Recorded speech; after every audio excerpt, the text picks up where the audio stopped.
your Jeep Sports Desk. Well, this year's Belmont didn't exactly have the same buzz as last year when American Pharoah won the Triple Crown.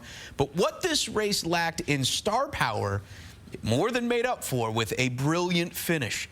Dubbed the Test of Champions, which explains why only 5 favorites have won the Belmont in the last 26 years. Exaggerator went off as a 7-5 favorite, but he failed to miss, finishing 11th. And if you love the gray horses, this was your race. Final leg of the Triple Crown didn't have the same excitement as last year, but watch this finish. Creator on the outside chasing down Destin and wins by a nose in a photo finish. Creator, who went off at 16-to-1 odds, paid back $34.80. Destin and Lonnie rounded out the triple. Oh, what an exciting race, but we are joined now by our horse racing analyst and NYRA jockey, Maylan Studart, here once again. Maylan, good to see you. Thank you, Steve. Great to be with you again. Oh, you know what? This was a race that I think, maybe a lot of people had anticipated wasn't going to be as exciting, but this really did turn out to be an amazing race, and it was because of what Creator did. Now, let's tell the story a little bit of Creator, because he had a bad run in the Kentucky Derby, right, but here, everything really kind of fell for him. What went right for Creator in this ride? He got lucky that he had a great rider change to Irad Ortiz, and his rider ran an excellent race.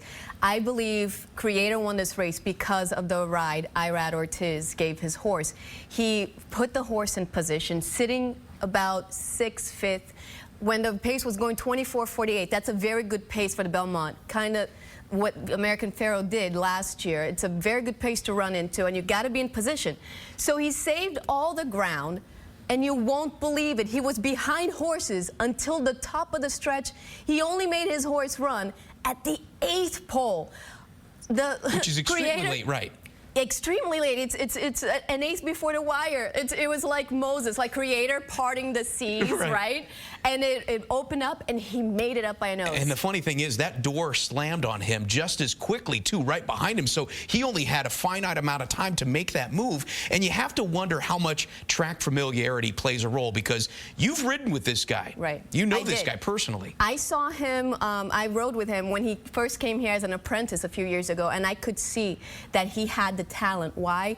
He had very calm hands, and he knew how to time the races. He reminded me a lot of Ramon Dominguez, an Eclipse Award-winning jockey, one of the best jockeys we have in the country. He's retired now, but Irad, I think, made all the difference in the world. And by the way, track bias is very important, to know the track. Right. So can you believe that today, in all the 13 races that were today, all the NYRA jockeys, which are the riders that ride in the New York Race Association tracks, won except for 2.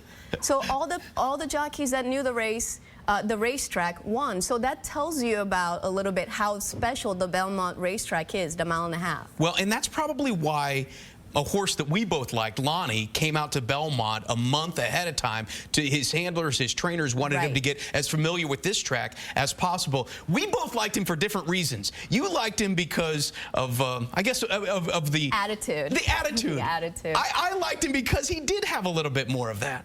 Right. So Lonnie came from Japan. Right. He's a Japanese jockey and a Japanese trainer. And when they went to the Kentucky Derby, it seemed like, from watching all the interviews from the trainer, that he was actually gearing for the Belmont Stakes, because this horse is a plotter. This horse won't stop running. He'll keep coming, keep riding, keep riding. That's why the 1.5 miles fit him well. And he finished 3rd. So it seemed like that's what he was planning. And this horse is amazing. He trained 3 to 4 miles a day. Right. That's not normal. Now, for the regular a horses are going to be training about 1 mile per day, and he went 4 times that. Yeah. So literally he was well conditioned. 4 times around the track. Right. Exactly. Well conditioned. But the bettors loved Exaggerator, who never really challenged in this race. What went wrong for Exaggerator here? Several things went wrong for Exaggerator, especially the track bias, okay? Because when Exaggerator went into the Kentucky Derby and finished 2nd to Nyquist, it was a fast track. What does that mean? It was a loose track, right, and dry. And when he won the Preakness, it was a sloppy sealed track. It was a very wet track, and Exaggerator won most of his races on the sloppy track. he's a mutter. You know, his father was a mutter. I don't know about his mother, but he's a mutter too. Nice. So, you know, he has that bias. And when he came into the Belmont, 1.5 miles distance, and the track is dry. You know, Belmont Stakes, Belmont Park has the nickname Big Sandy, right, because it's a very loose track, deep. And that's why I didn't really think he had a shot at winning, because it was a loose track and he's used to grabbing that slop like so much better. And the other horses could run better in the dry track. Which makes it really interesting that the fact that there wasn't a Triple Crown in this, or a Triple Crown possibility in this one, the reason for that, or I should say, sponsors were kind of staying away. And because of that, there weren't as many commercials leading up to this race, and the race went off basically on time. Had it gone off a little bit later, had there been more commercials, it would have run into the rain, and we would have seen a completely different race out there. An Exaggerator might have been the one coming away victorious. That's exactly right. How serendipitous is this that 2 minutes, right, about 2 minutes after the race ran, when they were in the winner's circle, it was pouring rain. The thunderstorms came. And funny that Creator was in the winner's circle and there was a rainbow right behind them when they were taking the win picture. So it was like a fairy tale for Creator and his connections. But yes, it could have been a different race. Very different race if this track was wet. And a different career for Exaggerator at the time. Right. But you know, 8 of the last 26 Belmont Stakes winners skipped the Preakness and then went on to win the Belmont. Is that the right path to winning the Belmont? It seems like it, but here's the thing. You have to be able to be a sportsman and go for the Triple Crown. You know, you have to be able to fight for it and not, you know, strategically place your horses so you can get your win. Yes, of course, everybody wants to win and wants to get the money, but us fans, we want to see, you know, I'm a fan too. We want to see the horses compete against each other. We want to see them go head to head.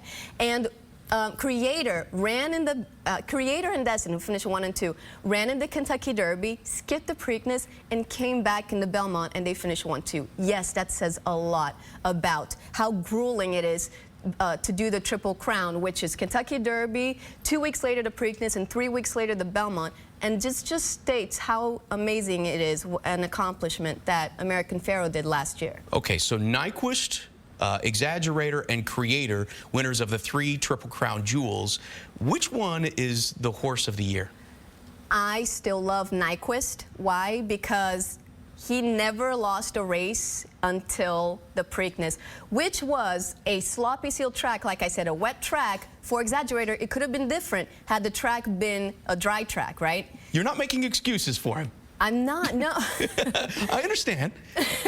No, I just love Nyquist because he was unbeatable until he lost in the Preakness, and he still hung on for 3rd by a nose. He just lost 2nd by a nose, and he was, by the way, the fastest first quarter in Preakness history. So it took a lot out of him. I still think he's the best horse. And as far as Creator and Exaggerator, they're vying for 2nd place right there, 2nd and 3rd for me. All right, so those are really the 3 horses that we've been kind of targeting this year. Do we expect to see them all in any more races as the year goes on, or have we seen the last of these 3? Right, so the next big races that are coming up are the Haskell Invitational, the Travers Stakes, and of course the beloved Breeders' Cup, because that's where the 3-year-olds run against the older horses. There you go. It's always great to see how... Proper matchup. Right? It's always great to see how they match up against the previous competition from the previous year. So I really want to see... I'm pretty sure Nyquist is going to run in one of those. Exaggerator, after this one, you know, I guess they got to do the rain dance. I'm sorry. And Creator, I think he's got a great shot in the Travers from here. Well, it's going to be fun to watch. We can't wait to see that. And when they run again, Maylan, we're going to have to bring you back on to give us your analysis of that, all right? That's so awesome. Thanks. NYRA jockey Maylan Studart, always great to see you. Thanks for coming in and giving us your post-race analysis. My pleasure. Thank you. All right, stick around. We'll be right back.